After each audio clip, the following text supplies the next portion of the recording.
Okay, so what we're going to do now is we're going to show you how to record dry or unprocessed guitar signal from your Pod XT,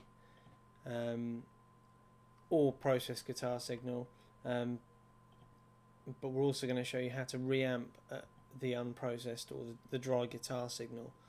We're going to use we're going to use Pod XT at the moment. We're going to use REAPER as well, which is basically free. So first of all, I've got my Pod XT connected to my laptop.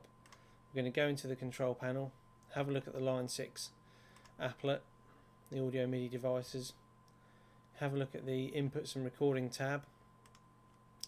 In there we've got 4 options. And before I go into what these are, just basically a little bit of background information.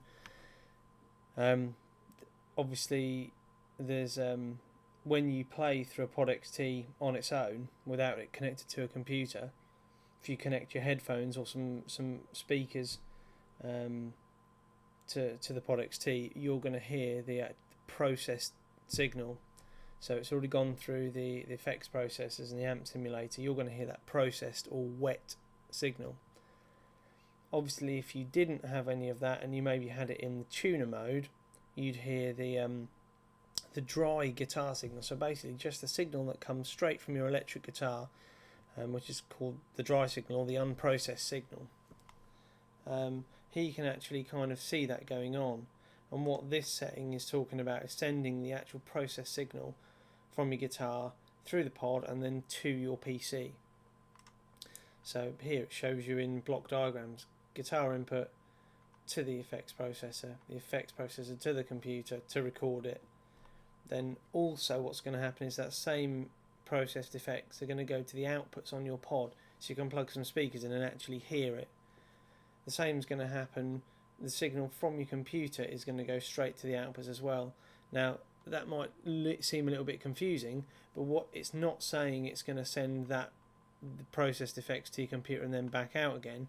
What it means is if you record something and then you press play in your recording software, or maybe you've got a backing track playing while you're recording, that's also going to go to your output, and that's important because if you've got a backing track you need to hear that output so that you can play along with it. Now if we select the clean guitar, basically guitar input is going to go straight to the computer. Okay, it's going to bypass any of the effects or processing before it gets recorded. But what it's also going to do is your guitar input is going to go to the effects processor, and that effects processor is going to go to the output of the pod. So what you'll hear when you're recording is you'll actually hear the process signal, even though your recording software won't record that. And that's helpful because you can hear what it's going to sound like later. And that's the mode we're going to be using this time. I will go through these other modes. This mode is okay. The problem with this one is it's going to send the clean guitar to the recording software. It's then going to record that. But what it's also going to do is it's going to send your guitar input to the processor. It's also going to send your computer output to the processor, which might include a backing track. So say if you've got some distortion on your pod, your backing track is going to sound distorted. So this mode kind of only really works with when you're not playing along with the backing track. So it's just basically you're only playing and recording your guitar. And maybe you're playing more than one track. So you record a track, you want to play that track back and record a second track along with it, but you want to hear that first track being distorted or whatever as well. Well, that's the mode to use. We're not going to use that today though. This fourth option we're going to use later, so I won't go into it now. So for the time being, we just want to record the clean guitar, the dry guitar signal. Click OK. I'm going to open up Reaper.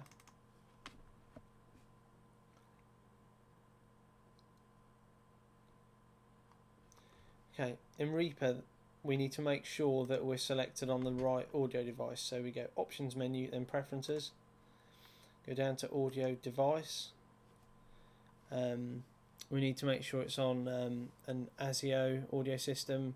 We need to make sure the right driver selected the Pod XT. Don't really need to have both inputs available, but for for the time being, we will leave it on. The first is 1 and the last is 2. Obviously, that's if you've got more than 2 inputs, then first and last do become a bit more obvious, because with the Pod X3 you've got 8, so the first is 1, the last is 8, and then you can select any within there. But for now, we're just on the XT 1 and 2. Okay,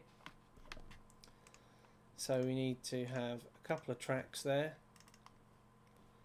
We want to pull in the backing track into track 1, and then what we want to do is arm it for recording, so we click the R. We got input 1, that's fine. We just want a mono dry guitar input, and that's what we're going to record. Now I know the backing track is a bit loud, so we're just going to drag that down a little bit. Okay.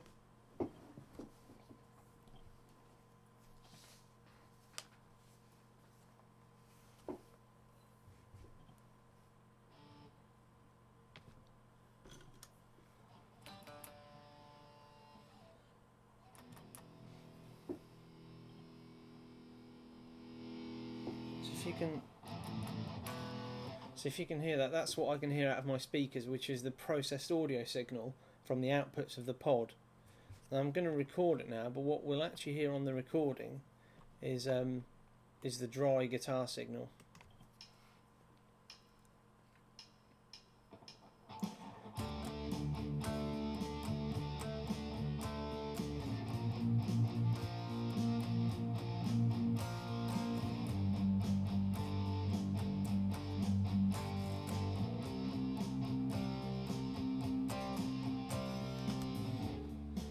Okay, sorry about the dodgy playing there, but that'll do for the time being.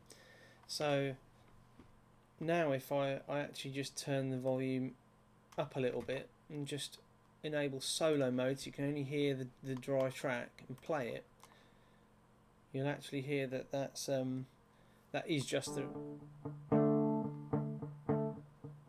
See, that's just the dry track that's been recorded.